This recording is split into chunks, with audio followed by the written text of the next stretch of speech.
overview of the project and talking a little bit about the Windsor-Osborne story.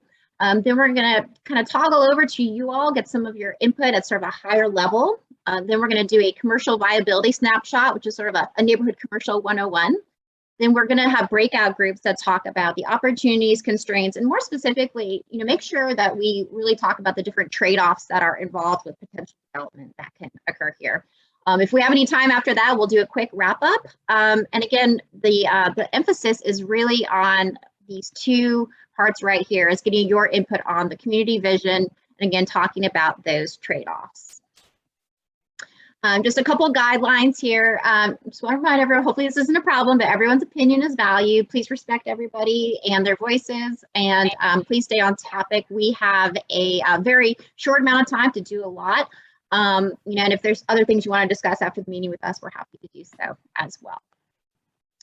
So with that, I'm going to go ahead and go into the project overview.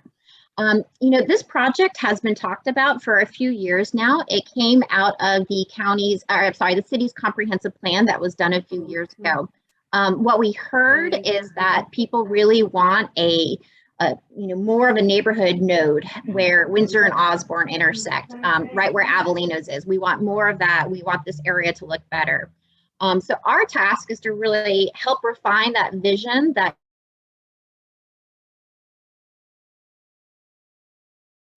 you all and stakeholders have, and also kind of marry that with the different property owners' interests, and also see what's really feasible from a market perspective.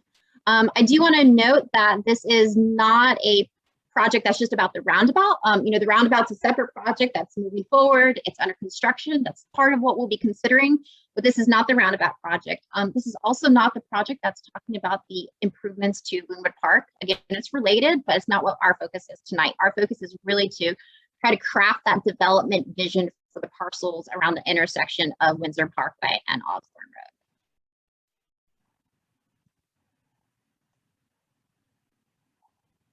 So our study area is we're really focused on these 14 core parcels right at the intersection. Depending on your vision and market feasibility, this core area might need to expand. We're only really looking at 3 corners of the intersection. We are looking at the northeast, northwest, and southwest. The townhomes at Brookhaven Glen is not a part of the study. We're assuming that's going to stay as is.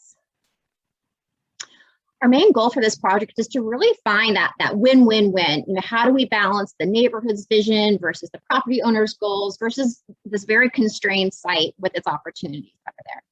So tonight, what we really want to talk about is understanding your vision for development, the types of land uses, the intensity, talk about a little bit about access and transportation, particularly around parking. That's our main challenge that we're going to dig into.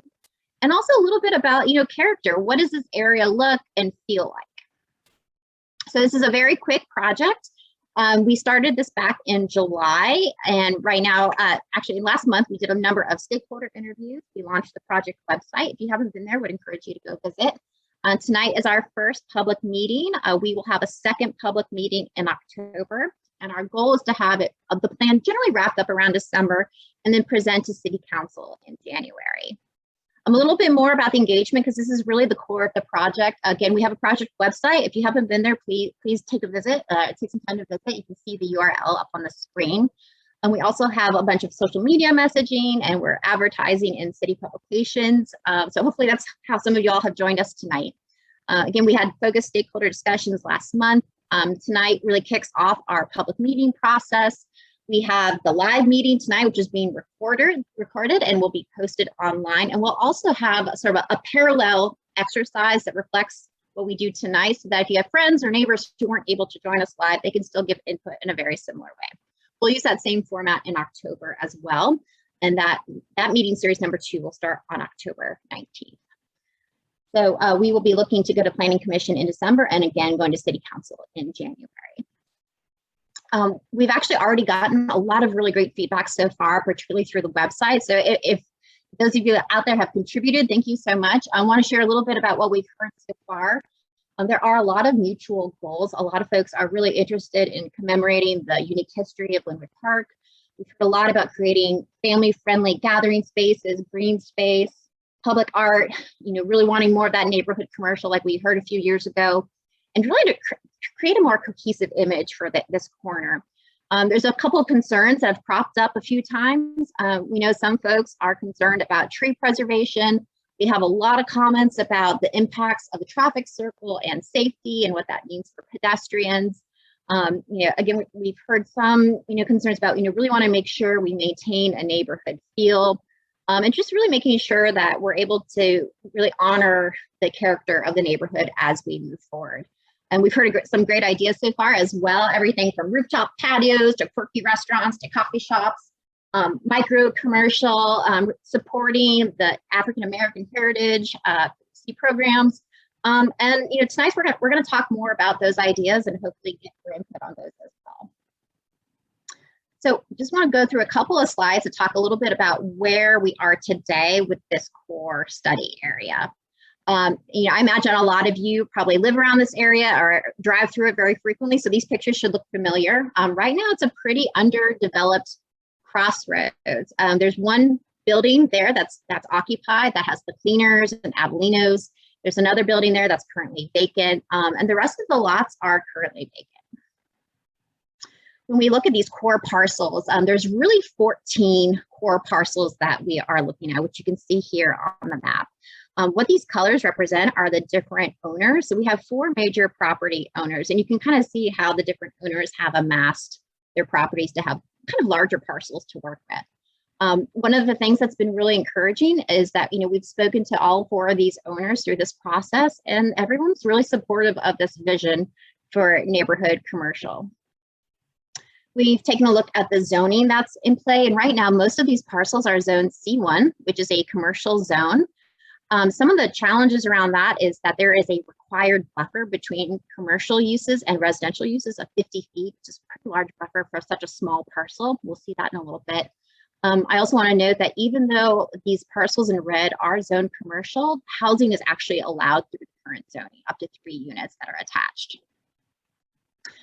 Whenever we start to talk about development, we want to look at what sorts of natural constraints there might be. When we look at steep slopes, you can see this map here. All these little lines, these are topography lines, and the closer those lines are together, the steeper the slope.